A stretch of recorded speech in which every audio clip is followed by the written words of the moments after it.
Hi, my name is Ewan. This is Chemistry with Dr. Atala. I'm doing Lab 12 Experiment 1, building models of ionic and covalent bond using valence electron. For this experiment, we're going to be combining different atoms together, and then we're going to build models of ionic and covalent bonds.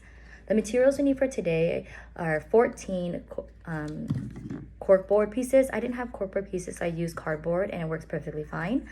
You need a permanent marker, some push pins, and some yarn.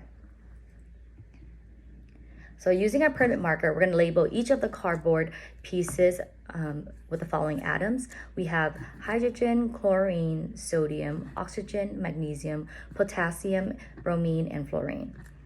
Then we're going to use the periodic table to help us determine how many valence electrons are in each of the atoms.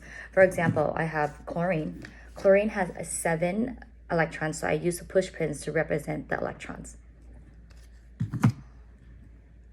Then after everything is labeled, we're going to arrange the corkboard to create some different compounds. Then we're going to determine whether they are a covalent bond or an ionic bond. So a covalent bond is when 2 atoms share electrons and they are formed between 2 non-metals, whereas an ionic bond, the atoms are able to transfer between one another and they are formed by one metal and one non-metal. Okay, so the first compound we have is going to be hydrogen and chlorine. So hydrogen and chlorine are both non-metal atoms, therefore they are able to share electrons. So if the compound is a covalent bond, we're gonna use the cut yarn to wrap around the pins to connect the 2 valence electron to show that they are sharing electrons, like this. Okay. The next compound is going to be sodium and chlorine. Sodium chlorine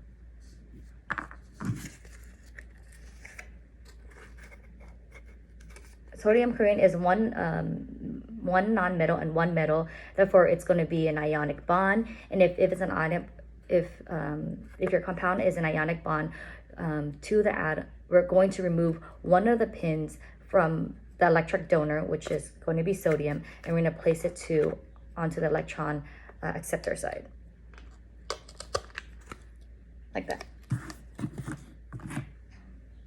Next one is going to be potassium and bromine. So potassium only has 1 electron, and bromine has 7.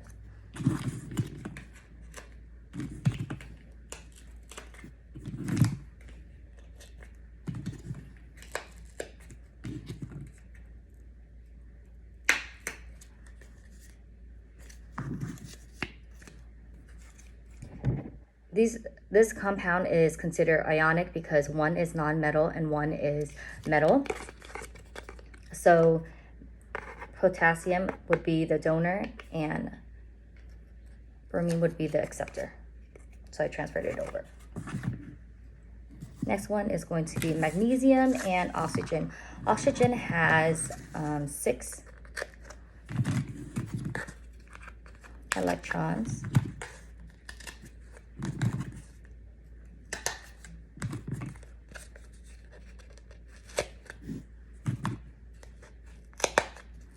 Magnesium has 2.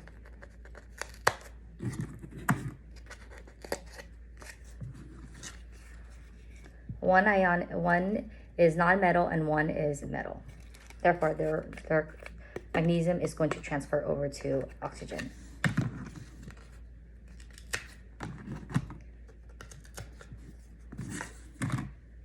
The next one is hydrogen and hydrogen. Hydrogen and hydrogen are both non-metals. So I'm going to use the yarn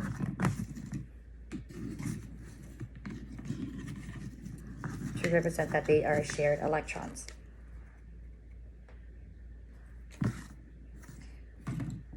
Next is oxygen and oxygen. Oxygen and oxygen are, again, both non-metal.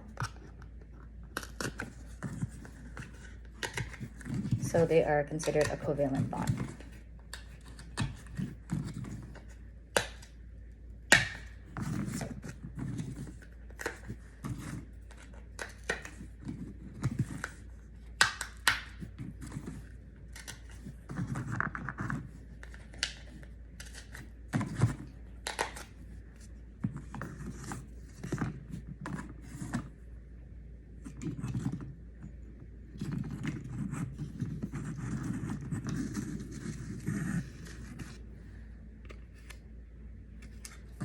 And the last one is hydrogen and fluorine. So hydrogen has only 1 electron and fluorine has 7.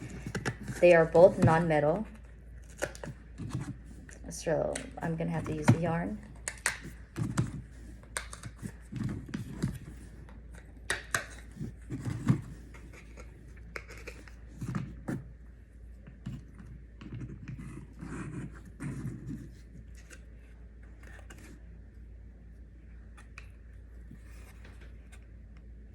And that's it, and that's for my experiment.